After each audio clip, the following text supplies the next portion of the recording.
Subscribe करिए हमारे channel target UP TET CTET को और बेल आइकन को दबाइए।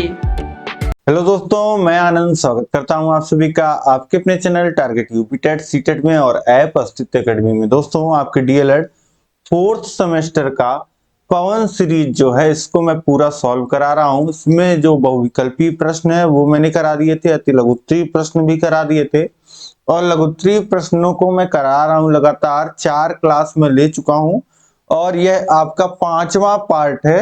अब इसमें जो है जो आगे के प्रश्न है उसको हम देखेंगे। अभी तक प्रश्न संख्या 54 तक हम देख चुके हैं 4 पार्ट में। अब इस क्लास में जो है हम आगे के प्रश्नों को देखेंगे। इस क्लास को लाइक कर दीजिए, अपने दोस्तों में शेयर कर दीजिए। टोटल देखिए 102 प्रश्न है। आपके पवन सीरीज में नंबरिंग नहीं है तो प्रश्न के आगे आप नंबरिंग कर लीजिएगा। अगर आपके पास सीरीज है नहीं है तो इसका पीडीएफ जो है आप प्राप्त कर सकते हैं। नीचे अस्तित्व एकेडमी ऐप का लिंक दिया गया है, उसको डाउनलोड करिए, वहां पे आपको मिल जाएगा फोर्थ सेमेस्टर कोर्स में। अब देखिए ये प्रश्न संख्या 55 जो है आपका, इसको अब हम देखेंगे और इससे पहले आप इस क्लास को लाइक शेयर कर दीजिए, अपने दोस्तों में सभी ग्रुपों में शेयर कर दीजिए ताकि सभी लोग जुड़ जाएं और इस क्लास को हम आगे बढ़ाएं। अब चलिए देखिए प्रश्न संख्या 55 है, त्रिकोणमिति क्या है। त्रिकोणमिति जो होती है ये क्या है, तो त्रिकोणमिति गणित की एक अत्यधिक प्रचलित शाखा है। शब्द त्रिकोणमिति का शाब्दिक अर्थ होता है त्रिभुज की भुजाओं का मापन।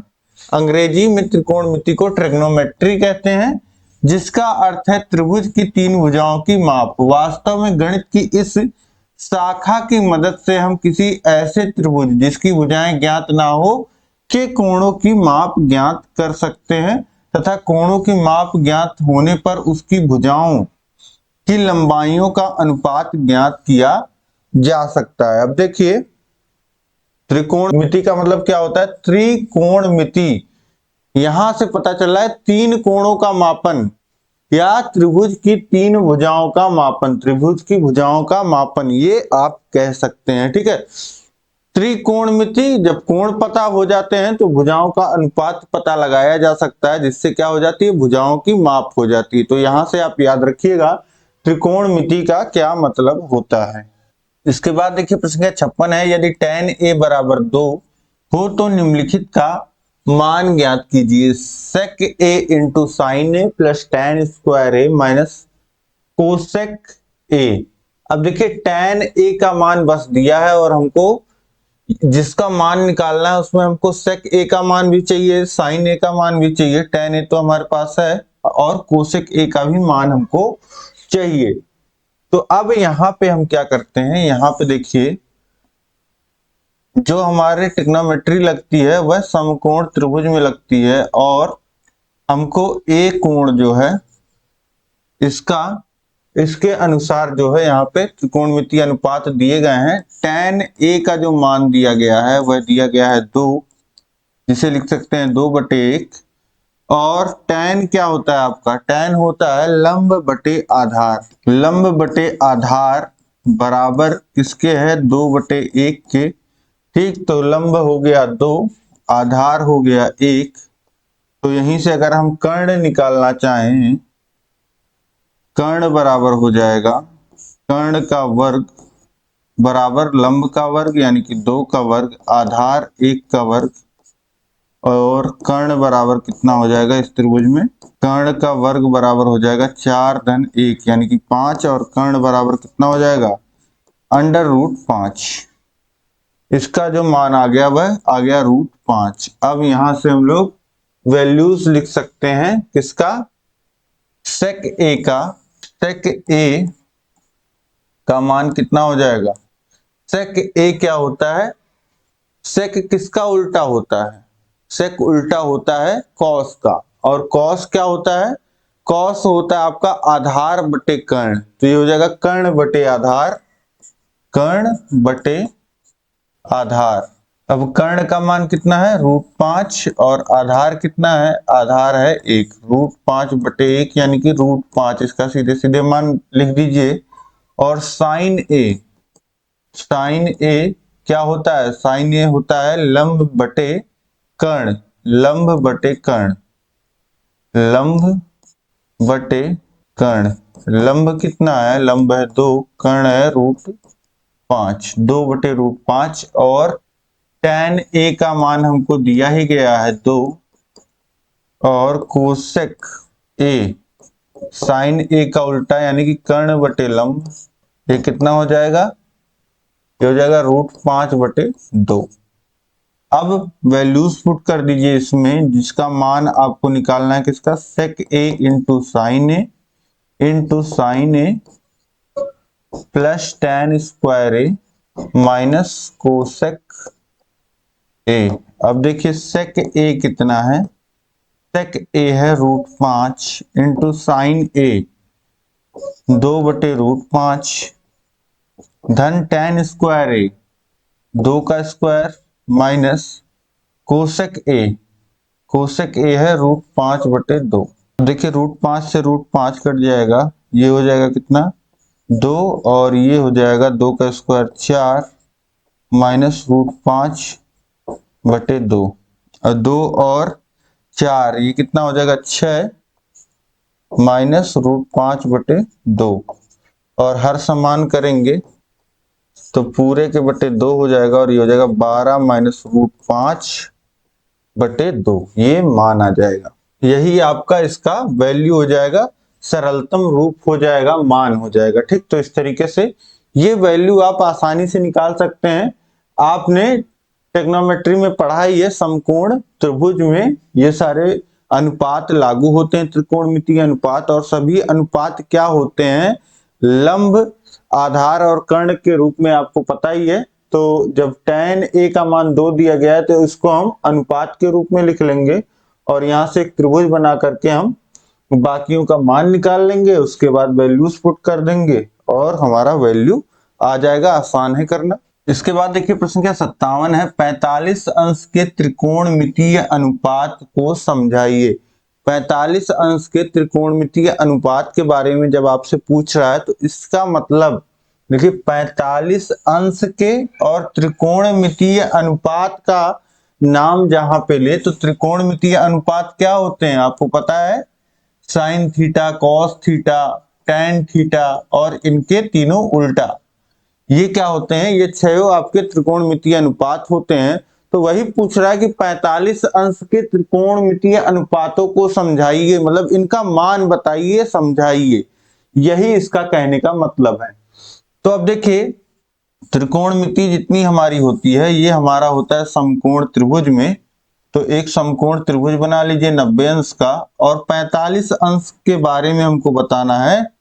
तो 45 अंश के बारे में जब बताना है तो देखिए 90 और 45 और तीसरा कोण जो हमारा रहेगा वह भी 45 अंश का यहां पे रहेगा। ठीक, तो अब त्रिभुज ए बी सी में आप लिख सकते हैं, त्रिभुज ए बी सी में ए बी अगर आप मान लेते हैं x और इसको y मान लेते हैं और इसको r मान लेते हैं। ठीक, ए बी को हमने मान लिया x, तो ए बी जो होगा वह बराबर होगा इसके BC के, क्योंकि ये देखिए ये समान कोण के सामने की भुजाएं हैं। ठीक है, समान कोण के सामने की भुजाएं हैं, इसीलिए ए बी बराबर BC होगा और यह बराबर दोनों किसके होंगे, x के। ठीक है, तो यहां से लिख सकते हैं कि y बराबर जो हो जाएगा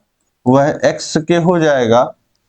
ठीक, तो अब चाहे तो आप y की जगह x लिख सकते हैं यहाँ पे। ठीक है, ये आपका हो गया समान कोण के आमने सामने की भुजाएं, ऐसे लिख सकते हैं, इसीलिए ये बराबर होंगी। अब इसके बाद देखिए, इसके बाद हमारे पास आ गया ये x ए बी भुजा, ये भी BC भुजा भी x, तो r अगर हम चाहें तो पाइथागोरस प्रमेय से निकाल सकते हैं। r का स्क्वायर होगा x का स्क्वायर प्लस x का स्क्वायर और r का स्क्वायर बराबर हो जाएगा 2x का स्क्वायर और r बराबर हो जाएगा √2 और x स्क्वायर, x बाहर आ जाएगा, यानी कि r का जो मान हो जाएगा वह √2x हो जाएगा। ठीक, ये हो गया r का मान। अब यहाँ पे समझिए कि सभी त्रिकोणमितीय अनुपातों को हम लिखते हैं, तो यहां से अगर लिखेंगे साइन 45 अंश,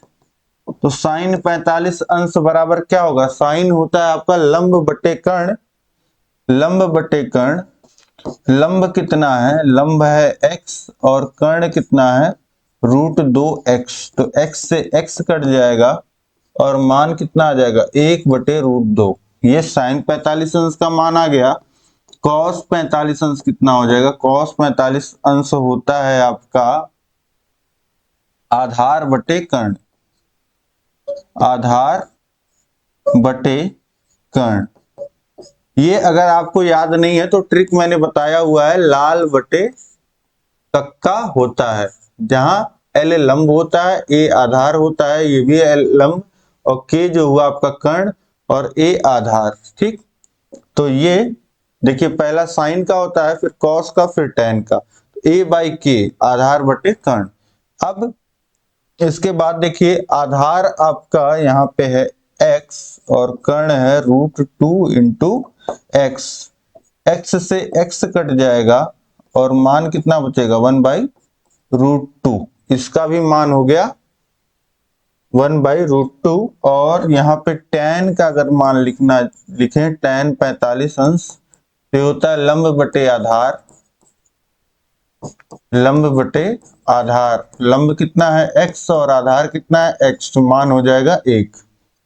अब इसके बाद देखिए, इसके बाद साइन का उल्टा कोसेक 45 डिग्री अगर लिखना चाहें तो कितना होता है, वो होता है कर्ण बटे लंब, कर्ण बटे लंब, कर्ण है आपका √2x और लंब है x, x से x कटेगा √2 मान आ गया। इसके बाद देखिए सेक 45, तो सेक 45 आपका क्या होगा, कर्ण बटे आधार, कर्ण बटे आधार, कर्ण है आपका मान रखिए √2x और बाई x, x से x कटा, इसका भी मान √2, और tan का उल्टा cot 45 का मान लिखिए, cot 45 है आपका आधार बटे लंब, आधार और लंब बराबर हैं, x x दोनों हैं, मान कट जाएगा, ये दोनों कट जाएंगे, मान कितना आ जाएगा 1। तो इस तरीके से छयों अनुपातों का मान यहाँ पे आपने निकाल लिया। जो 45 अंश के त्रिकोणमितीय अनुपात को समझाइए बोला था, तो समझाइए का मतलब यही है कि उसका वैल्यू निकाल के बता दो आप, अगला खुद समझ जाएगा। तो यही चीज समझाइए, इसीलिए लिखा था। तो यहाँ पे आसानी से आपने सभी को वैल्यूज के टर्म में, देखिए केवल एक कोण की माप आपको दी गई और उससे आप जो हैं वह त्रिकोणमितीय अनुपातों के मान तक पहुंच गए। तो ये बहुत अच्छे ढंग से जो है त्रिकोणमिति का यही कमाल है कि आप वैल्यूज तक पहुंच गए। अब इसके बाद हम लोग नेक्स्ट क्वेश्चन देखेंगे। प्रश्न क्या 58 है, 4 cot square 45 minus sec square 60 plus sine square 30 degree का मान ज्ञात कीजिए। तो 4 into cot square 45 degree minus sec square 60 degree plus sine square 30 degrees. ठीक, तो अब 4 into cot square 45 degree, cot 45 का मान कितना होता है 1 होता है, क्योंकि tan 45 का 1 होता है और 1 का उल्टा करेंगे तो 1 मिल जाएगा, माइनस सेक स्क्वायर 60 डिग्री, सेक किसका उल्टा हुआ कॉस का, और कॉस 60 डिग्री कितना होता है 1/2 होता है, तो इसका मान कितना होगा 2 का square plus sine square 30 degree, sine 30 degree 1/2 होता है इसका स्क्वायर। अब देखिए 4 गुणे 1 का स्क्वायर 1 माइनस 2 का स्क्वायर 4 प्लस 1/2 का स्क्वायर यानी 1 का स्क्वायर और 2 का स्क्वायर। अब देखिए 4 माइनस 4 ये कितना आ जाएगा 1/2 का स्क्वायर 4 हो जाएगा, और देखिए 4 में से 4 घट जाएगा 0, और यहाँ पे बचा क्या 1/4, इसका मान जो आ जाएगा वो कितना आ जाएगा 1/4 आ जाएगा यहाँ पे। इसके बाद देखिए प्रश्न संख्या 59 है, सिद्ध कीजिए tan 90 बराबर tan 30 plus tan 60 by 1 minus tan 30 into tan 60। ये tan 90 बराबर आपको इतना प्रूफ करना है।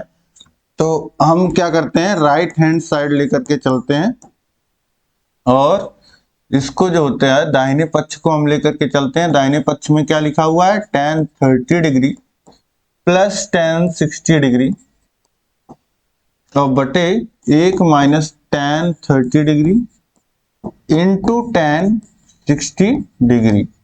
अब देखिए tan 30 डिग्री का मान कितना होता है, tan 30 डिग्री होता है 1/√3 और प्लस tan 60 डिग्री √3 होता है और 1 माइनस tan 30 डिग्री 1/√3 और गुणे tan 60 डिग्री √3। देखिए √3 से √3 कट जाएगा और यहाँ पे हर समान करेंगे √3 लाएंगे हर में और ये हो जाएगा 1 धन √3 गुणे √3 3 हो जाएगा और यहाँ पे हर में 1 माइनस 1 आ जाएगा। अब इसके बाद देखिए ये 1 धन 3 यानी कि 4/√3 हो जाएगा और बटे 0। अब 4/√3 और बटे में है 0, तो कोई भी संख्या के बटे में अगर 0 होता है ठीक, तो उसका मान जो होता है वह नहीं निकाला जा सकता या इसको हम बोल देते हैं इन्फिनिटी। ठीक, और tan 90 का भी मान यही होता है, tan 90 भी इन्फिनिटी होता है। तो tan 90 डिग्री ये बराबर हो जाएगा tan 90 डिग्री के। इस तरीके से ये आपका हो गया LHS, ये इस तरीके से प्रूफ हो गया। इसके बाद देखिए प्रश्न संख्या 60 है, एक बेलन की ऊंचाई 18 सेंटीमीटर तथा त्रिज्या 1.5 सेंटीमीटर है। इस बेलन का आयतन वक्रपृष्ठ संपूर्ण वक्रपृष्ठ ज्ञात कीजिए। एक बेलन है, एक बेलन सिलेंडर आपको दिया गया है और इस सिलेंडर के बारे में यहाँ पे क्या बताया गया है, इस सिलेंडर की जो ऊंचाई है वह 18 सेंटीमीटर है और इस सिलेंडर की जो त्रिज्या है वह 10.5 सेंटीमीटर। ठीक, अब इसका आपको आयतन, सबसे पहले आयतन वॉल्यूम कितना होता है बेलन का, pi r square into h, pi r square into h. तो निकालिए, पाई की वैल्यू 22/7, आर की वैल्यू कितनी है 10.5 का स्क्वायर यानी कि 10.5 का 2 बार गुणा इंटू एच कितना है 18। अब गुणा कर लीजिए यहाँ पे। अब देखिए इसको निकालने के लिए हम क्या कर सकते हैं, 10.5 का 2 बार गुणा है, 10.5 का 2 बार गुणा है, तो इसको 10.5 का स्क्वायर लिख सकते हैं और इसको आप चाहें तो लिख सकते हैं 10 धन 0.5 का होल स्क्वायर और ए स्क्वायर 100 हो जाएगा plus 2 into plus B square कर लीजिए, बी स्क्वायर 0.25 हो जाएगा और into 2 into A into B हो जाएगा। 2 इंटू ए है 10 और इंटू बी 10.5, तो 10 का गुणा होगा 5 हो जाएगा 10, 110.25 ये मान आ जाएगा 110.25। देखिए 22/7 गुणे 110.25 गुणे 18/7 ये है। अब इसके बाद आगे गुणा करिए, आगे गुणा करके आप 7 से भाग कर लोगे तो ये आ जाएगा 6237। ठीक है, इतना आपका उत्तर आ जाएगा और ये 6237 जो आएगा वह सबको सेंटीमीटर में दिया गया है, तो सेंटीमीटर क्यूब में आएगा। इसके बाद देखिए ये आपका आयतन हो गया और वक्रपृष्ठ और संपूर्ण वक्रपृष्ठ भी आपको बताना है। तो वक्रपृष्ठ जो होता है आपको सरफेस एरिया होता है, एक तरीके से क्षेत्रफल होता है। तो वक्रपृष्ठ यानी कि ये जो गोल वाला भाग है इसका क्षेत्रफल कितना होता है 2 पाई आर इंटू एच होता है, 2 पाई आर इंटू एच। तो वैल्यूज रखिए, 2 इंटू पाई 22/7, आर है 10.5 और एच है 18 गुणे 18। अब गुणा कर लीजिए, देखिए 105 में 18 का गुणा 10.5 में, तो 8 25 40 के शून्य हाथ से लगा 4, 8 गुना शून्य और 4 और ये 8, 840 हो गया। इसके बाद देखिए 5 0 1 ये हो जाएगा 0 और 9 और 8 और 1, यानी कि ये आ जाएगा कितना 189, 189। तो ये हो गया 2 गुणे 22 गुणे 189, ये 22/7 है। अब देखिए 7 से क्या कट जाएगा, हाँ 7 से ये कट जाएगा, 7 दूनी 14 और 4 बचा और 7 सत्ते 49। ठीक, तो अब ये कितना हो गया 2 गुणे 22, ये कितना हो जाएगा 44 हो जाएगा। और 44 गुणे 27 कर लीजिए बस आप, 44 गुणे 27, तो 7 चौक 28 के 8 हासिल लगा 2, 7 चौक 28 और 2 30 हो जाएगा। इसके बाद देखिए फिर से 2 का गुणा होगा 4 में, तो 8 और ये भी 8, तो 8 8 और 11, ये कितना आ गया 1188 सेंटीमीटर स्क्वायर या वर्ग सेंटीमीटर लिख सकते हैं। अब ये देखिए आयतन आपने निकाल लिया, वक्र पृष्ठ निकाल लिया, अब हमको निकालना है संपूर्ण वक्र पृष्ठ। तो संपूर्ण वक्र पृष्ठ में क्या होता है, बस ये आधार का क्षेत्रफल और ऊपर मतलब दोनों नीचे वाले वृत्त का क्षेत्रफल और ऊपर वाले वृत्त का क्षेत्रफल जुड़ जाता है। तो आधार का क्षेत्रफल अगर हम निकालें तो पाई आर स्क्वायर होगा, मतलब इस वृत्त का क्षेत्रफल। पाई का मान कितना 22/7 और आर कितना है 10.5 गुणे 10.5। अब ये वैल्यू निकालेंगे 22/7। अब देखिए 10.5 गुणे 10.5 कितना है 110.25। ठीक, अब इसके बाद देखिए अगर 7 से हम काटना चाहें, 7 एकन्नम 7 हो जाएगा और यहाँ बच जाएगा 4 और 7 बचे 35 और पूरा कट नहीं रहा है। तो इस तरीके से इसको भी अगर काटेंगे 22 को भी तो भी पूरा नहीं कटेगा, तो इसी को काट देते हैं 110 को। तो देखिए 110 को काटेंगे तो एक बार ये हुआ 4 और 15 और दशमलव, ये कितना हो जाएगा, यहाँ बचेगा कितना, यहाँ पे बच जाएगा आपका 5 और ये 52 हो जाएगा, फिर 7 बार जाएगा, फिर 5 बार, हाँ 15.75 बार में पूरा कट जा रहा है। तो 22 गुणे 15.75। अब देखिए 22 का गुणा 15.75 में कर लेते हैं, तो 15.75 गुणे 22, 2 बच्चे 10, शून्य हासिल लगा 1, 2 सत्ते 14, 1 15 हासिल लगा 1 और 2 बच्चे 10, 1 11 और 2 एकन्नम 2 और 1 3, ये हो गया। अब इसके बाद देखिए शून्य फिर 2 से ही गुणा होगा तो यही आएगा 0 5 1 3। ठीक, जोड़ लीजिए 0 5 6 4 3, तो 346.50 आ जाएगा इसका मान, 346.50। ये आ गया आपके आधार का क्षेत्रफल।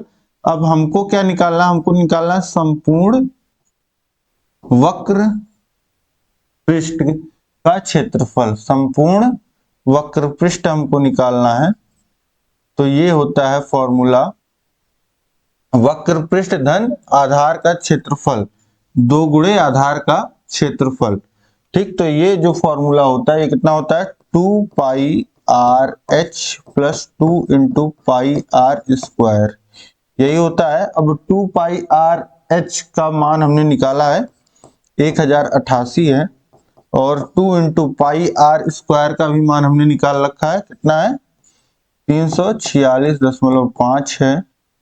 और अब गुणा कर लीजिए 188, 2 से गुणा होगा, देखिए 2 पच्चे 10 के 0 और दशमलव लग जाएगा एक स्थान पे, हासिल लगा है 1 और 2 छक 12 1 13 हासिल लगा 1, 2 चौक 8 1 9 और 2 त्रिक 6, 693 इसमें जुड़ जाएगा। तो देखिए 8 में 3 जुड़ेगा 11, हासिल लगा 1, और 9 में 8 जुड़ेगा तो हो जाएगा 17, और 1 18, हासिल लगा 1, 6 में 1 जुड़ेगा 7, और 1 8, 1881 सेंटीमीटर स्क्वायर ये माना जाएगा। ठीक, तो ये आपका उत्तर हो जाएगा। इस तरीके से एक बेलन का अगर आपको ऊंचाई और त्रिज्या दिया हुआ है तो उसका आप आयतन, वक्रपृष्ठ और संपूर्ण वक्रपृष्ठ आसानी से निकाल सकते हैं। ठीक है, और कैलकुलेशंस भी आप देख सकते हैं कि आसानी से आप कर ले जाओगे, बस प्रैक्टिस, थोड़ी सी प्रैक्टिस की बात है। इसके बाद देखिए प्रश्न क्या 61 है। एक 17 सेंटीमीटर लंबे 7 सेंटीमीटर चौड़े आयत के चौड़ाई के परितः घुमाने पर बने बेलन का आयतन और वक्रपृष्ठ ज्ञात कीजिए। अब देखिए एक बात हो रही है एक आयत की। ठीक, आयत जो 17 सेंटीमीटर लंबा है, 7 सेंटीमीटर चौड़ा है, और आयत के चौड़ाई के परितः घुमाने पे बने बेलन का आयतन और वक्रपृष्ठ ज्ञात कीजिए। अब देखिए किस प्रकार से बेलन बनता है। ये देखिए आपकी सीरीज है, ये आयताकार है, ये मान लीजिए यही 17 सेंटीमीटर लंबाई है ये, और ये 7 सेंटीमीटर आपकी चौड़ाई है। अब इसको बोल रहा है कि चौड़ाई के परितः घुमाने पे बने बेलन का आयतन। अब देखिए जब चौड़ाई के परितः घुमाने की बात हो रही तो ये चौड़ाई जो है आपकी, ये चौड़ाई जो है फिक्स हो जाएगी। ठीक, ये चौड़ाई है, और इस तरीके से ये जो है आयत, इसको घुमाएंगे। ठीक, यहाँ पे फिक्स हो गया, ये जो है हिस्सा ये वाला नहीं मूव करेगा। ठीक, ये तो इसको मैंने यहां से पकड़ लिया। ठीक, अब ये हिस्सा जो इस तरीके से घूमेगा और घूम करके किसका निर्माण करेगा, बेलन का। कैसे, देख लीजिए, ये आपका ये आयत हो गया। अब ये एक हिस्सा हमने इसको फिक्स कर दिया। ठीक, एक हिस्सा हमने फिक्स कर दिया, इसके बाद ऐसे घुमाया, तो जब ऐसे घुमाएंगे तो ये कुछ इस प्रकार से घूमेगा, और इस प्रकार से जब घूमेगा तो घूम करके क्या बनाएगा, ये बेलन का निर्माण करेगा। इस तरीके से ये आपका बेलन बन गया। बिल्कुल परफेक्ट तो नहीं बना है, ये देखिए इस तरीके से ये आपका बेलन बन गया। अब बेलन की, अब जब ये बेलन का निर्माण इस तरीके से आप देख रहे हैं कि घूम करके एक बेलन का निर्माण हो रहा है, तो ये जो इसकी लंबाई थी ये अब क्या हो गई है, इसकी त्रिज्या हो गई है, और ये जो इसकी चौड़ाई थी, ये जो इसकी चौड़ाई थी ये क्या बन गई है, ये ऊंचाई बन गई है बेलन की 7 सेंटीमीटर। ठीक, तो यहां से आर का जो मान हो गया वह 17 सेंटीमीटर हो गया, और जो h हो गया वह 7 सेंटीमीटर हो गया। अब बेलन का आयतन और वक्रपृष्ठ आपको निकालना है, तो बेलन का आयतन वॉल्यूम क्या होता है, पाई आर स्क्वायर इंटू एच, यही होता है। पाई की वैल्यू 22/7, आर की वैल्यू है आपकी 17, और 17 का स्क्वायर होगा तो 17 गुणे 17, और एच कितना है, 7 है। ठीक, तो अब देखिए 7 से 7 कट जाएगा, और ये 22 गुणे 17 का वर्ग कितना होता है, 289। अब गुणा कर लीजिए 289 में 22 का, तो देखिए 2 9 18, हासिल लगा 1, और 2 8 16, 1 17, हासिल लगा 1, 2 दूनी 4, 1 5, फिर से यही 8 7 और 5 हो गया 8 और 7 15, हासिल लगा 1, और ये 12 1 13, हासिल लगा 1, 63 58, 63 6358 सेंटीमीटर क्यूब या घन सेंटीमीटर लिख सकते हैं। और अब आपको क्या निकालना है, अब आपको वक्रपृष्ठ निकालना है, सरफेस एरिया निकालना है। तो ये होता है कितना, 2 pi r into h, 2 pi r into h, 2 गुणे पाई की वैल्यू 22/7, आर है कितना आपका 17, और एच है 7, 7 से 7 कट जाएगा, और अब गुणा कर लीजिए, 2 का गुणा 22 में तो 44, और गुणे 17, देखिए 17 चौक हो जाएगा 68 और के 8 हासिल लगा 6 और फिर 17 चौक 68 और 6 74, 748 सेंटीमीटर स्क्वायर या वर्ग सेंटीमीटर। ठीक, तो इस तरीके से इसका आप वॉल्यूम और जो आयतन और वक्रपृष्ठ जो है निकाल लेंगे आसानी से। संपूर्ण वक्रपृष्ठ पूछता तो नीचे वाले का और ऊपर वाले का जुड़ जाता। ठीक, तो इस तरीके से आसानी से इसको आप कर सकते हैं और यहाँ कोई कंफ्यूजन नहीं होना चाहिए। आपके सीरीज में जो सोल्यूशन दिया है वह गलत दिया है, उसको वो जो सोल्यूशन दिया है वो अगर लंबाई के परितः घूमता तब ऊंचाई 17 होती और त्रिज्या जो है वह 7 होती, लेकिन यहाँ पे चौड़ाई के परितः घुमाया है तो आपका जो त्रिज्या बनेगा 17 बनेगा और ऊंचाई जो बनेगा वह 7 बनेगा। ठीक, अब इसके बाद देखते हैं अगला प्रश्न है प्रश्न संख्या 62। एक शंकु की ऊंचाई 48 सेंटीमीटर और आधार का व्यास 28 सेंटीमीटर है। इस शंकु का आयतन, वक्रपृष्ठ और संपूर्ण वक्रपृष्ठ ज्ञात कीजिए। अब देखिए शंकु की ऊंचाई आपको दी गई है, यानी कि लंबवत ऊंचाई h जो है ये 48 सेंटीमीटर है और व्यास आपको दिया गया है 28 सेंटीमीटर। तो त्रिज्या कितना हो जाएगा 28/2, यानी कि ये हो जाएगा आपका 14 सेंटीमीटर। अब इसके बाद आपको क्या निकालना है, शंकु का आयतन। तो शंकु का आयतन कितना होता है 1/3 पाई आर स्क्वायर एच। अब निकाल लीजिए 1/3 पाई की वैल्यू पाई ही अभी रखिए, आर की वैल्यू 14 का स्क्वायर यानी कि 14 गुणे 14 इंटू एच 48। अब देखिए 3 से 48 को काटेंगे, 1 और 6 16 बार में कट जाएगा और फिर 14 का वर्ग 196 और फिर गुणे 16, 196 गुणे 16। अब देखिए 16 का गुणा कर लीजिए तो 16 छक 96 और 96 के 6 हासिल लगा 9 और 16 नवा 144 और 9 कितना हो जाएगा 144 और 9 153 के 3 हासिल लगा 15, 16 का नाम 16 और 15 कितना हो जाएगा, ये हो जाएगा 31। तो ये हो गया 3136 सेंटीमीटर क्यूब या घन सेंटीमीटर, क्योंकि सेंटीमीटर में सब दिया है। तो ये आ गया आपका आयतन और यहाँ पे पाई भी है तो पाई लिख लीजिएगा 3136 पाई। अब आपका क्या बचता है, अब आपका वक्रपृष्ठ और संपूर्ण वक्रपृष्ठ।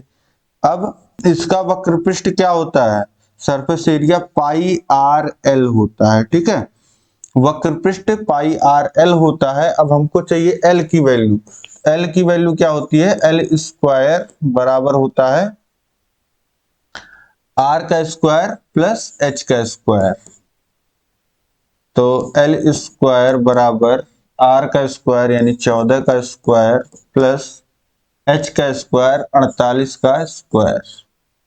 अब एल स्क्वायर हो जाएगा आपका 14 का स्क्वायर 196 और 48 का स्क्वायर आपको निकालना है।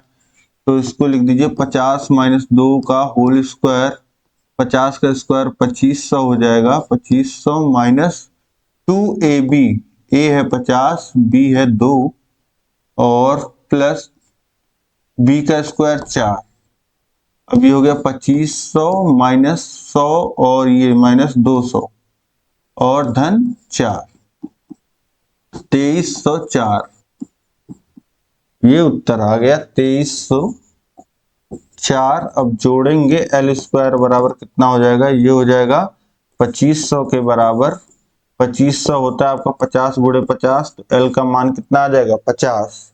अब वैल्यूज पुट करिए, पाई को पाई रहने दीजिए, आर की वैल्यू कितनी है, आर की वैल्यू है 14 और एल की वैल्यू हमने निकाला 50।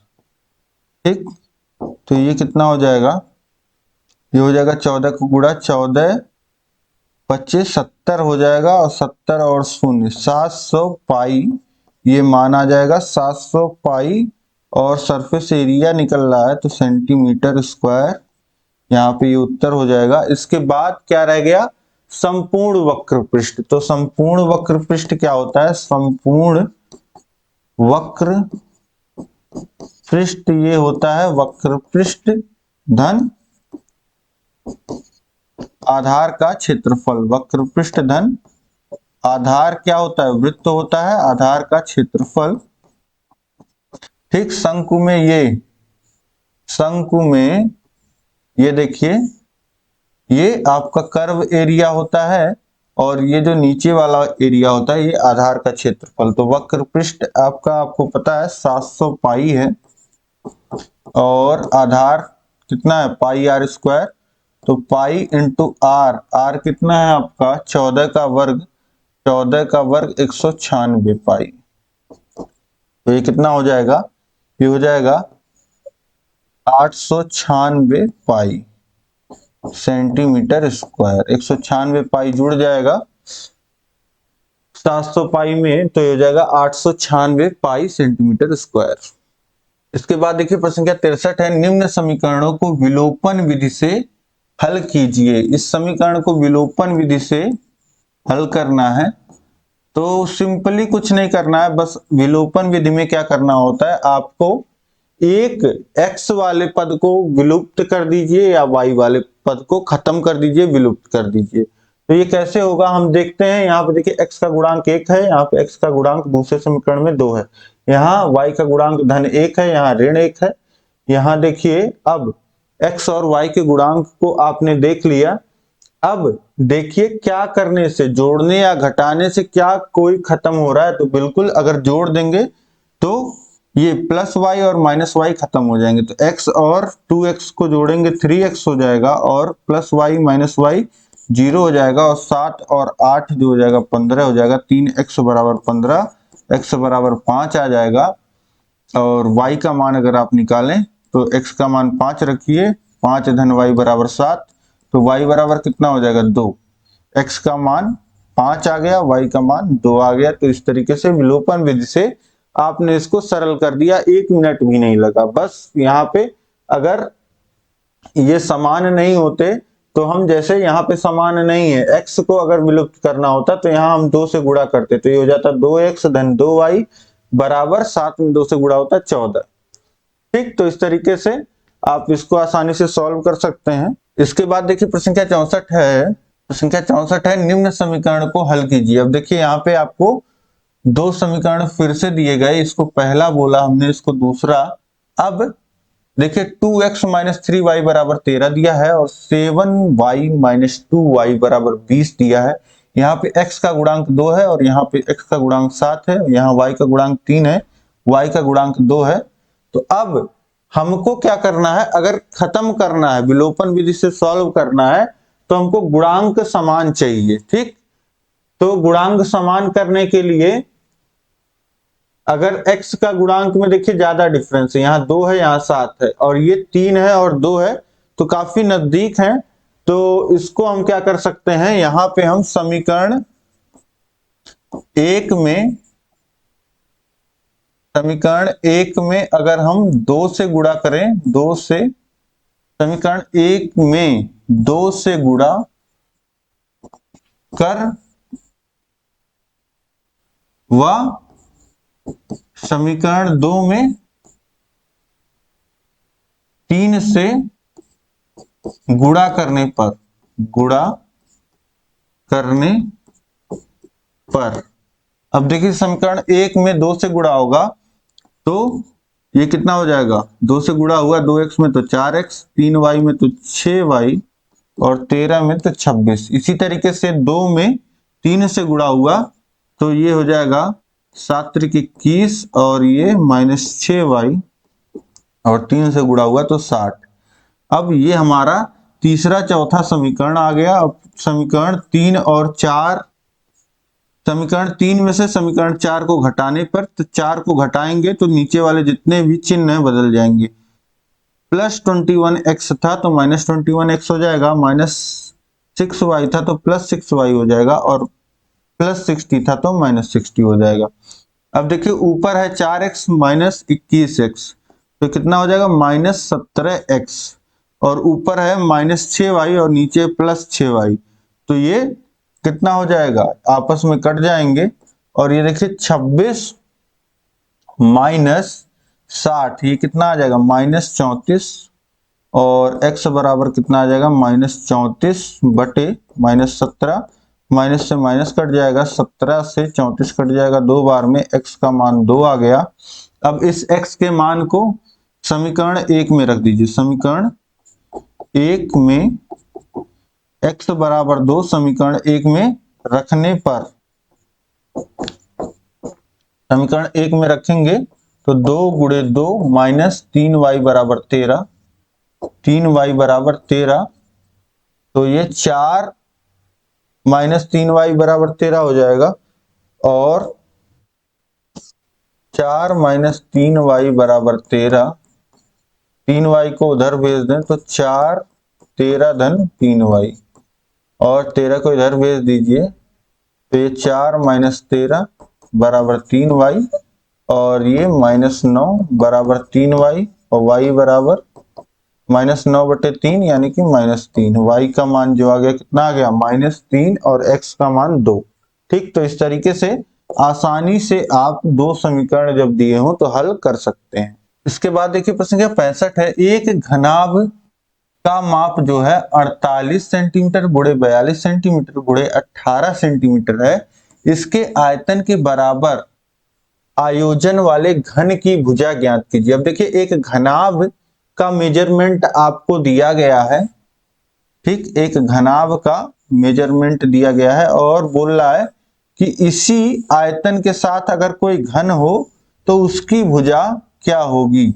अब देखिए घनाभ का आयतन, तो जो घन बनेगा, घन का आयतन बराबर होगा घनाभ का आयतन के बराबर होगा। ठीक, तो घन का आयतन कितना होता है, घन का आयतन होता है a क्यूब, भुजा का क्यूब, और घनाभ का आयतन यही हो जाएगा लंबाई गुणे चौड़ाई गुणे ऊंचाई। लंबाई है 48, चौड़ाई है 42, ऊंचाई है 18।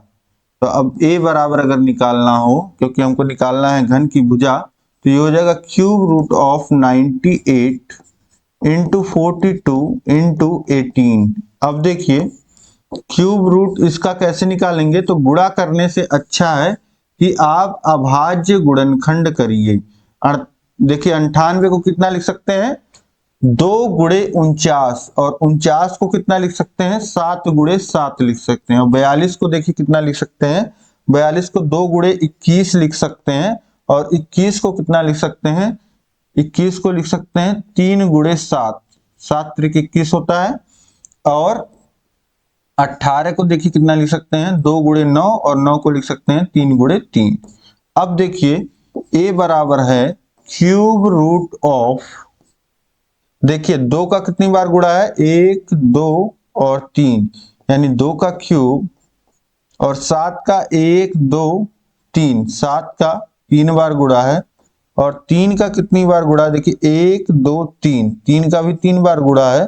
तो क्यूब रूट है, जो देखिए अगर 2 को हम बाहर निकालेंगे, ठीक है, 2 के क्यूब को, तो 2 ही बाहर आएगा, यानी कि ये कितना हो जाएगा 2, और 7 का क्यूब से बाहर निकालेंगे तो 7 बाहर आएगा, और 3 के क्यूब को बाहर निकालेंगे तो 3 बाहर आएगा। अब देखिए 2 7 14, 14 त्रिक 42, ये जो हो जाएगा a का मान कितना हो जाएगा 42 सेंटीमीटर। a का मान आ गया 42 सेंटीमीटर, 42 सेंटीमीटर होगा घन की भुजा। इसके बाद देखिए अगला प्रश्न है, प्रश्न संख्या 66, 2 अंकों की एक संख्या का इकाई का अंक दहाई के अंक से एक अधिक है। यदि संख्या अंकों के जोड़ से 5 गुने से 3 अधिक हो तो वह संख्या बताइए।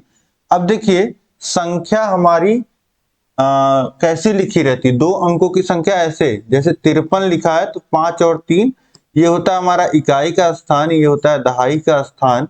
अब ये समझिए कि माना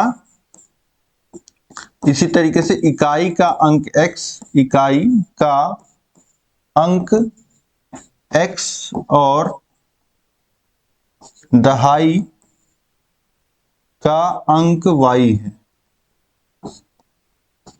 ठीक, ये हमने मान लिया। अब बोल रहा है कि इकाई का अंक दहाई के अंक से एक अधिक है। इकाई का अंक जो है वो दहाई के अंक से एक अधिक है, यानी कि x का जो मान है वह y के मान से एक अधिक है। ये आप समझ गए, या इसी को लिख सकते हैं x माइनस वाई बराबर 1 है। ये आपका पहला समीकरण हो गया। अब यदि संख्या अंकों के जोड़ के 5 गुने से 3 अधिक हो तो वह संख्या बताइए। अब अगर हम संख्या लिखना चाहें, हमने तो इकाई और दहाई का अंक माना है, तो संख्या हमारी क्या होगी? संख्या होगी दहाई में 10 से गुणा कर दीजिए, 10 गुणे वाई और धन x। यही तो होता है। 53 कैसे आता है? 5 गुणे 10 धन 3, ऐसे ही तो आता है। तो वही यहाँ पे हमने किया है। तो ये हो जाएगा, संख्या का जो मान हो जाएगा वह कितना हो जाएगा? 10y plus x। ये हमारी संख्या हो जाएगी। और यहाँ पे बोल रहा है कि संख्या के अंकों के जोड़ से, यदि संख्या अंकों के जोड़ से 5 गुने से 3 अधिक हो, यानी कि ये जो संख्या का मान है 10y प्लस x, यह संख्या के अंकों को अगर जोड़ा जाए तो संख्या के अंक क्या है? x और y हैं। इनके 5 गुने से, तो 5 गुणे x प्लस वाई से 3 अधिक है, और इसमें 3 और जोड़ दीजिए, तब संख्या के बराबर होगा।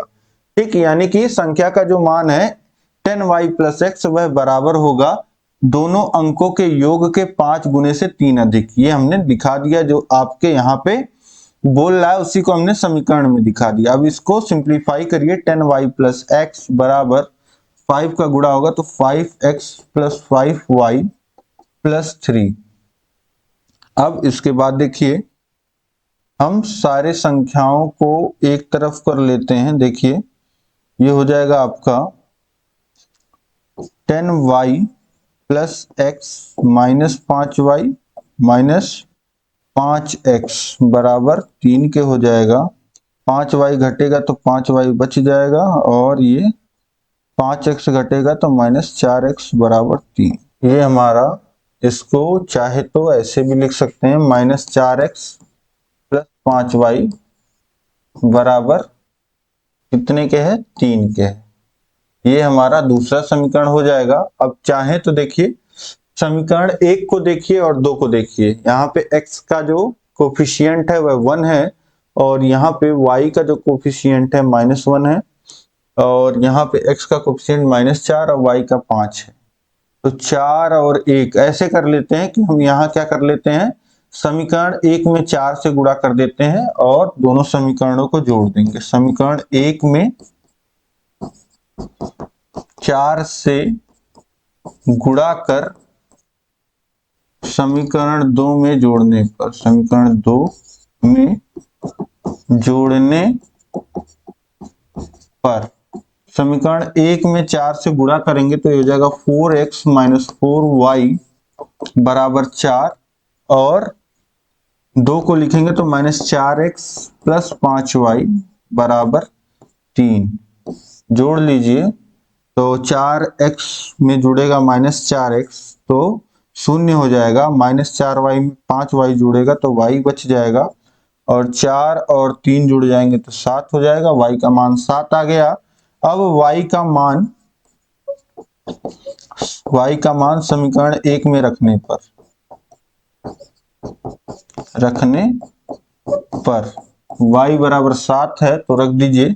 x बराबर कितना हो जाएगा? 7 धन 1, यानी कि x का मान 8 आ जाएगा। और वह संख्या हमको बताना है, तो हमको x y का मान पता चल चुका है। तो इकाई का अंक जो है हमारा x 8 है, और दहाई का अंक जो है हमारा वह 7 है। तो संख्या कितनी हो गई? 78, 78। संख्या का मान 78 यहाँ से आ जाएगा। इसके बाद देखिए प्रश्न संख्या 67 है, गुणनखंड कीजिए x square plus 2x minus 15। इसका आपको गुणनखंड करना है, x square plus 2x minus 15 का।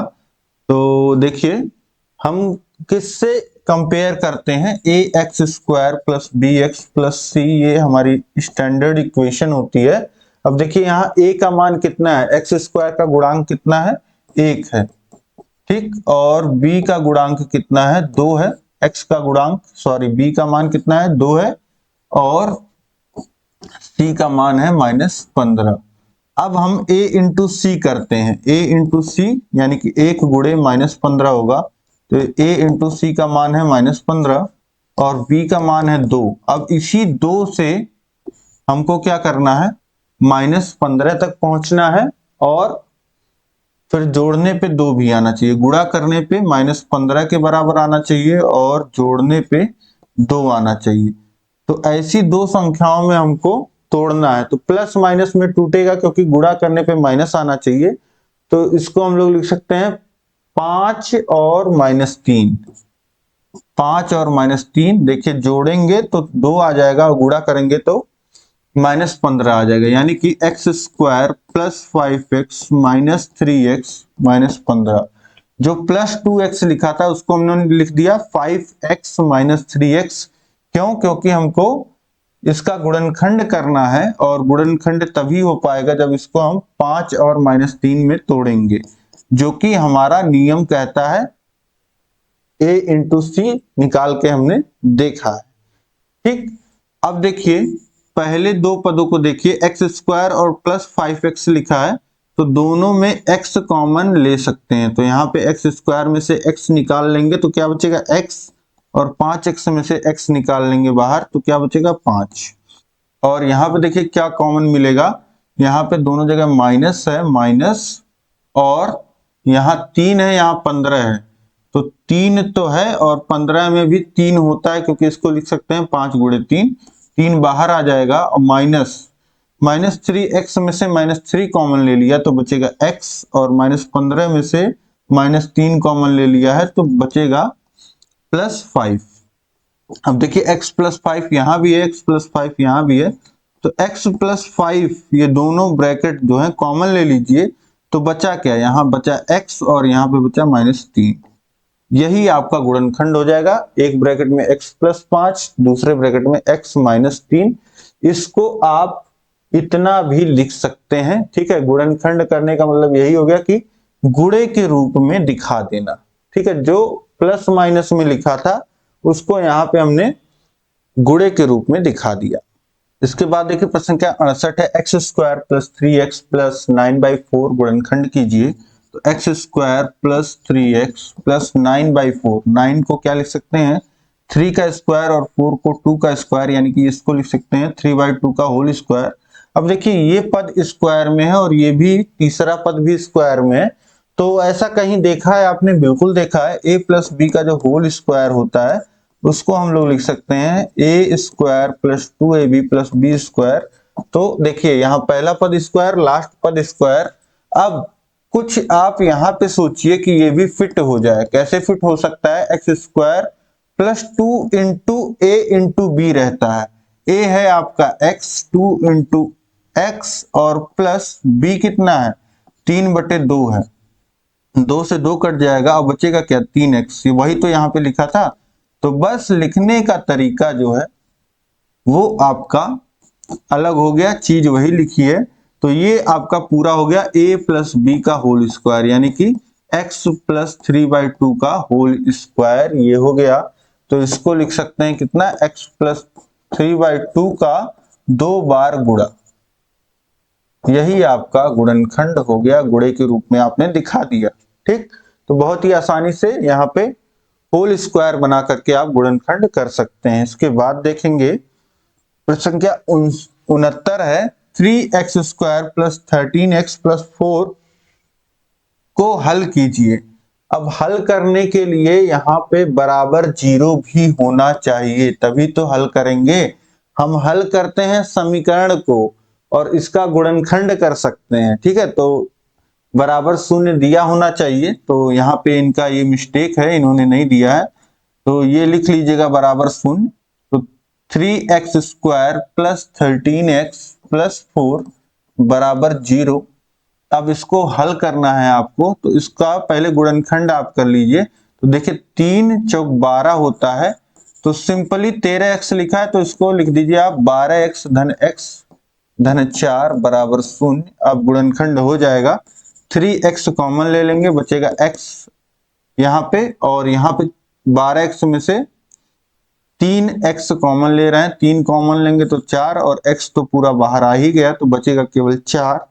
और यहाँ कुछ नहीं कॉमन है तो 1 कॉमन ले लीजिए, तो x प्लस 4 बराबर 0। दोनों जगह x प्लस 4 है, x प्लस 4 कॉमन हो जाएगा। यहाँ बचा 3x, यहाँ पे बचा हुआ +1 बराबर 0। अब x प्लस 4 को उधर भेज दीजिए बराबर के इधर, तो ये हो जाएगा 0/x+4। तो 0/x+4, 0 के बटे में कोई संख्या, इसका क्या मतलब होता है, ये भी 0 ही होता है, तो इसको लिख दीजिए 0। तो 3x+4 बराबर 0 हो जाएगा, +4 उधर जाएगा, -4 हो जाएगा, x बराबर कितना हो जाएगा, -4/3। ये एक मान आ गया।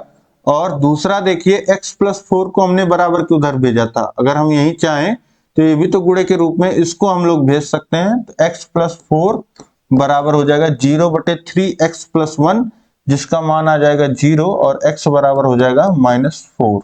तो x की दो वैल्यूज मिल गई, यहां से हल जो हो गया समीकरण का हमको मिल गया। यहाँ पे जब भी x² वाला पद रहेगा, मतलब द्विघात समीकरण रहेगा, तो x के दो मान आपको ऐसे मिलेंगे जिसके लिए जो है दोनों पक्ष जो होंगे बराबर होंगे। तो x का मान -4/3 और -4, ये इस समीकरण का हल होगा। ठीक, ये मान आप रखोगे यहाँ पे x का, तो आपको इधर भी 0 मिल जाएगा, उधर तो बराबर 0 है ही, इधर भी 0 मिल जाएगा। यहाँ पे ये 1 है, ये 4 नहीं है, तो इसको 1 कर लीजिएगा, ये -1/3 होगा ये। ठीक है, तो ये 4 नहीं था, 1 आ रहा था, तो इसको सही कर लीजिएगा।